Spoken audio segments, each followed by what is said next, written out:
بنی اسرائیل کے دو بھائیوں کا واقعہ بیان کیا جاتا ہے کہ بنی اسرائیل میں دو بھائی تھے جن میں ایک مسلمان تھا اور دوسرا کافر تھا۔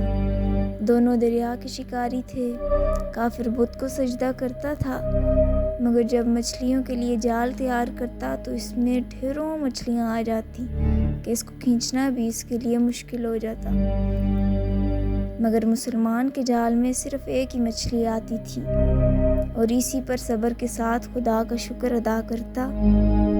اتفاقاً ایک روز اس مسلمان کی بیوی اپنے مکان کی چھت پر گئی تو اس کی نظر کافر کی بیوی پر پڑی جو زیور اور بہترین لباس سے آراستہ تھی۔ یہ دیکھ کر اس مسلمان کی بیوی کے دل میں وسوسہ پیدا ہوا کہ کاش میں بھی ایسی ہی ہوتی۔ تو کافر کی بیوی بولی، تو اپنے شوہر کو اس پر آمادہ کر لے، وہ بھی میرے شوہر کے معبود یعنی بت کی عبادت کیا کرے تاکہ تو بھی میری طرح مالدار ہو جائے۔ یہ سن کر مسلمان بھائی کی بیوی کچھ غمزدہ سی ہو کر نیچے آئی، اور جب اس کا شوہر گھر آیا تو اس نے بیوی کا حال متغیر دیکھا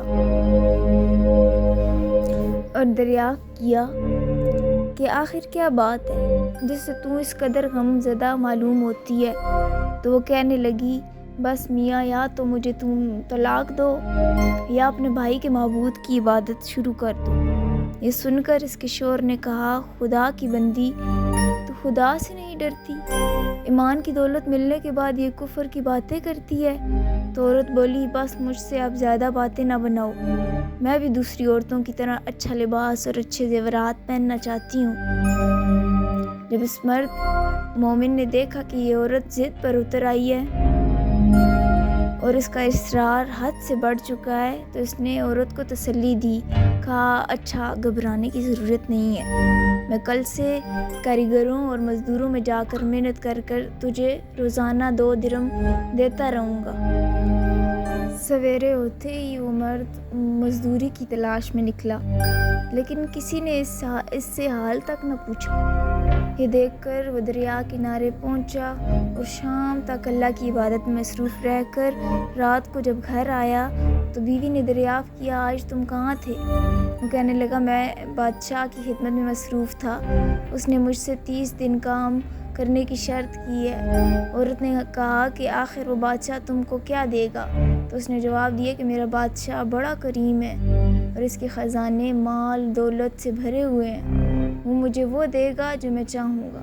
چنانچہ اسی طرح برابر وہ اپنے معبود برحق کی عبادت میں مصروف رہا، اور 30ویں رات ہوئی تو بیوی نے کہا، سنو میاں، اگر کل تم نے مجھے مزدوری لا کر نہ دی تو تم مجھ سے لازمی طلاق دے دو گے۔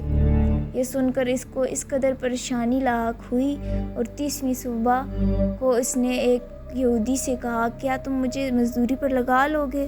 یہ سن کر یہودی کہنے لگا کہ ہاں، تم کو مزدوری تو مل جائے گی، لیکن شرط یہ ہے کہ میرے پاس تمہارے کھانے پینے کا کوئی انتظام نہ ہوگا۔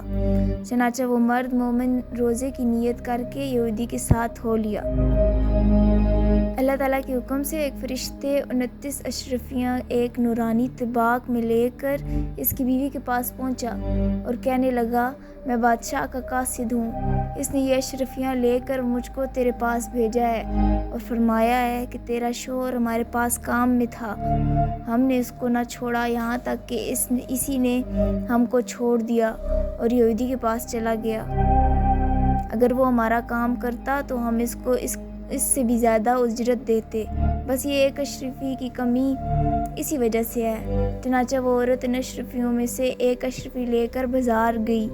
سنار نے اس کی 1000 قیمت عورت کے ہاتھ میں رکھ دی، اور جب شام کو وہ مومن مرد گھر واپس لوٹا تو عورت نے اس سے دریافت کیا، آج تم کہاں تھے؟ اس نے جواب دیا کہ آج میں ایک یہودی کے کام پر گیا ہوا تھا۔ تو بیوی کہنے لگی کہ آخر بادشاہ کی خدمت ترک کر کے تم دوسروں کی خدمت کیوں کرتے ہو؟ پھر اس کو اشرفیوں کا واقعہ سنایا، جس کو سن کر وہ مرد مومن روتے روتے بے ہوش ہو گیا، اور جب اس کو ہوش آیا تو بیوی سے کہنے لگا، افسوس کہ میں بادشاہ دو جہاں کی خدمت کا حق اپنے اوپر لازم نہ کیا۔ اس کے بعد اس شخص نے عورت کو چھوڑ دیا اور پہاڑوں پر چلا گیا، جہاں خدا کی عبادت میں مصروف رہ کر اس کا انتقال ہو گیا۔ اللہ تعالیٰ اس پر اپنا رحم فرمائے، آمین۔